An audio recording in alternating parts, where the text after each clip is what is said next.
Buenas tardes, mi nombre es Antonio García y hoy te traigo otro nuevo vídeo sobre las dismetrías funcionales.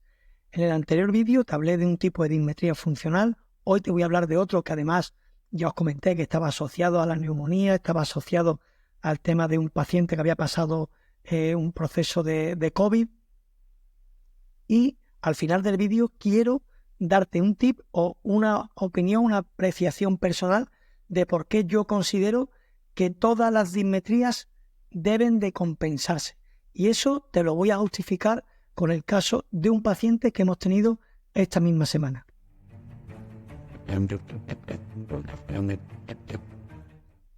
En el anterior vídeo, como ya estuvimos viendo, hay distintos tipos de dismetrías. Tenemos, o las podemos englobar en un tipo de dismetría real y un tipo de dismetría funcional, ¿verdad? Hablando de las dismetrías funcionales, bien, ahí podríamos hacer varias clasificaciones, incluso una dismetría verdadera, falsa dismetría. Podríamos hablar de una dismetría informacional, ¿vale? Y podríamos hablar de las más comunes, que son aquellas dismetrías funcionales generadas por musculatura que por su aumento de tono generan un acortamiento funcional entre una pierna y la otra. Los tres principales músculos que generan dismetrías funcionales son, por este orden, principalmente el psoas ilíaco, después el cuadrado lumbar y por último los paraespinales homolaterales a la pierna corta. Bien, en este caso los paravertebrales. Como la otra vez vimos, hablábamos del psoas ilíaco como un principal músculo que generaba un acortamiento de una pierna. En este caso vamos a hablar del mismo músculo, del psoas ilíaco, que se asocia, sus pilares se asocian, están muy cerca, ¿vale? Os invito a que busquéis una lámina anatómica en las que veáis cómo los pilares, o sea, cómo las inserciones del psoas ilíaco a nivel de columna lumbar están íntimamente ligados a las inserciones de los pilares del diafragma. En este caso, esta paciente a la que me estoy refiriendo, bien, tuvo una neumonía homolateral, ¿vale? Del pulmón, o sea, lo diré, de la zona baja del pulmón izquierdo, ¿vale? Del lóbulo inferior del pulmón izquierdo. Esto hizo que esta paciente estuviera 4 meses con dificultades respiratorias, bueno, aparte de su medicación ya para el COVID, de sus corticoides, tal, estuvo 4 meses con dificultades respiratorias, estuvo estos 4 meses en las que ella te refiere que generaba un proceso como de hiperventilación, en la que hacía más una respiración intercostal que una respiración diafragmática. Esto no es que genere una respiración diafragmática, intercostal de primera mano simplemente, sino que intenta hacer una respiración diafragmática, no tiene esa capacidad y te ayuda de la intercostal. Bien, en este proceso, el diafragma se ve en un sobretrabajo, se ve en un proceso de espasmo, de hipertono, y requiere también del anclaje de esa zona lumbar, porque él tracciona más de lo que es el psoas ilíaco. Yo entiendo que esto es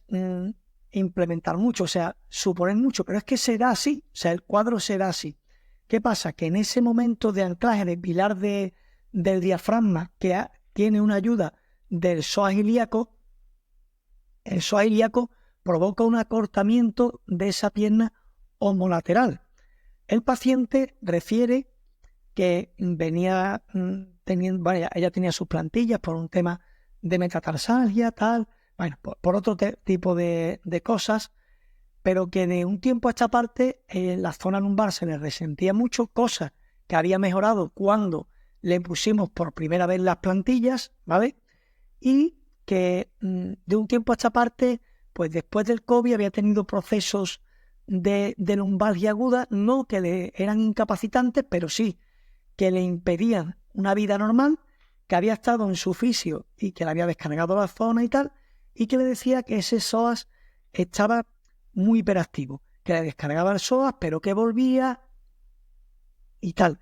que le miraba las dos piernas y no sabía o no entendía cómo su podólogo no se había dado cuenta que tenía una pierna corta. Bien, pues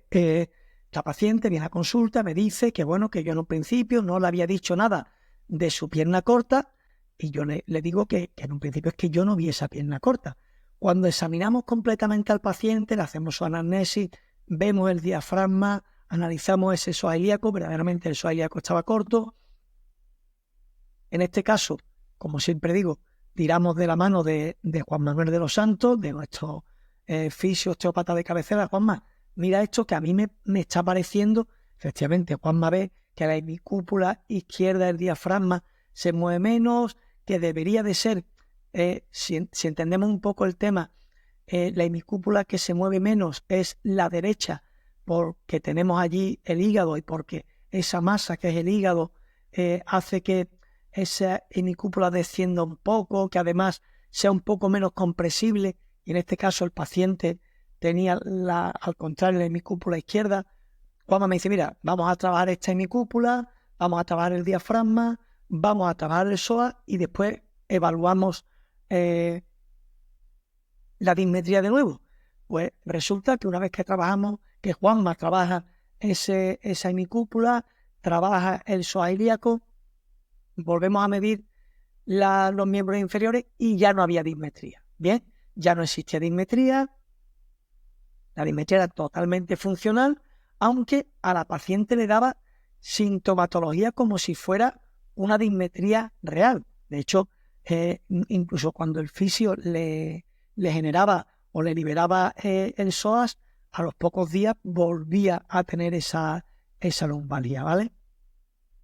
Bien, esto es un caso muy, muy claro de una dismetría funcional que se genera por un momento, digamos, en una línea temporal muy puntual de la paciente, pero que se nos puede dar con cualquier otro tipo de paciente por cualquier otro tipo de, bueno, pues de evento puntual en la vida del paciente. Pero, mirad, vamos obviando el caso y hablando un poco, hablando muy genérico de esta dismetría funcional y por la que os invito a analizar estos tres músculos que os decía, el psoas ilíaco, el cuadrado lumbar y los paraespinales, que cuando tienen un aumento de tono homolateral, pues pueden estar generando una dismetría funcional. Bien, ya después será solo por su causa o porque él está ayudando, como en este caso estaba ayudando al diafragma. Pero cuando hablamos de dismetrías reales, ¿vale? Dismetrías en las que realmente hay una pierna más corta que la otra, ¿por qué os digo que yo apuesto por compensar siempre esa dismetría aunque no esté dando sintomatología y aunque la compensación sea milimétrica, o sea, muy, muy poca, tengamos una dismetría muy, muy pequeña? Pues os cuento. Hemos tenido un paciente esta semana que curiosamente tenía una dismetría real, diagnosticada de toda la vida, que además le habían dicho que no tenía que tratarse porque era de solo a nivel de telemetría, bien, de 6 milímetros, que realmente no le daba sintomatología, no estaba generándole ningún tipo de cuadro clínico a nivel lumbar, incluso la base del sacro, el movimiento que tenía era mínimo, la inclinación que tenía era mínima y la pequeña desviación de la L5, L4 era casi insignificante, pero el paciente, que ahora mismo tiene 65 años, tiene una necrosis avascular sintomatológica, bien, en la pierna larga. Bien, vamos a ver. Si yo te digo que la dismetría funcional, o sea, perdón, que la dismetría real ha generado esa necrosis avascular de la cadera, joder, es mucho, mucho suponer, ¿verdad? Pero, vamos a ver, si te lo cuento de otra forma, si te lo cuento que este paciente era un paciente deportista que en su que no tenía un sobrepeso, que en su edad joven fue no un deportista de élite de atletismo, pero sí compitió haciendo atletismo a un nivel alto, que era un paciente que físicamente tenía unas cualidades bastante importantes, que aún con esta edad, ya pasado los 60 años, se seguía cuidando, seguía haciendo sus tablas de ejercicio, seguía saliendo a trotar, y que la compensación que había hecho de esa pierna corta era totalmente fisiológica. Y para no alargarme, prometo hacer otro vídeo hablando de la compensación fisiológica de la pierna corta, pero diré que una de las compensaciones que hace la pierna corta, una de las compensaciones fisiológicas, es trasladar el peso a la pierna larga con un aumento del tono del piramidal de esa pierna larga, que hace una leve torsión, una leve torsión del sacro, donde la cara anterior del sacro va a mirar a la pierna corta, y que eso hace que su cabeza o su cuello del fémur, su cabeza del fémur, pueda estar impactada poco más, pero sí un poco más que sobre el, digamos, sobre el ilíaco, sobre ese cotilo, bien, esa cabeza femoral, sobre su parte congruente del ilíaco, y que eso mantenido en el tiempo puede estar generando unas hiperpresiones que puedan generar cuadros como un edema óseo o como una necrosis vascular. Contado así, ya no parece tan descabellado, ¿verdad? O sea, que esto no es, de hecho, claro, si esto lo buscamos, pues posiblemente no haya ningún estudio que hable de causa-efecto, o sea, de casuística, pero ¿será casualidad o será causalidad? Ya no sé cuál de las dos,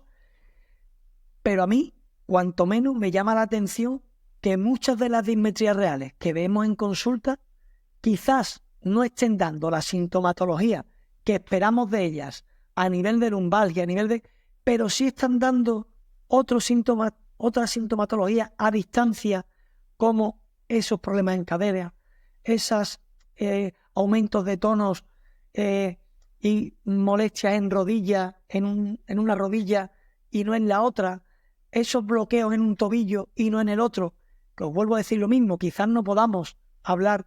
de una causalidad directa, pero es mucha casualidad, no casualidad, pero no ¿me entendéis, verdad? O sea, quizás no podamos hablar de una causa directa, pero es mucha casualidad, ¿verdad? Entonces, ahí os dejo la reflexión, ahí os dejo el por qué yo considero o creo que quizás todas las dismetrías deberíamos de prestarle más atención, y cuando decimos o cuando nos dicen no, por debajo de 0,5 milímetros no es tratable, pues quizás tengamos que empezar a plantearnos este tratamiento o este no tratamiento que estamos haciendo de nuestros pacientes. En el siguiente vídeo, pues no sé si hablaremos de las dismetrías reales, no sé si hablaremos de cómo hay una adaptación real a la dismetría, cómo se hace una adaptación fisiológica y cuáles son las no fisiológicas, no lo sé, pero seguro que te hablaré de algo que te será de mucho interés.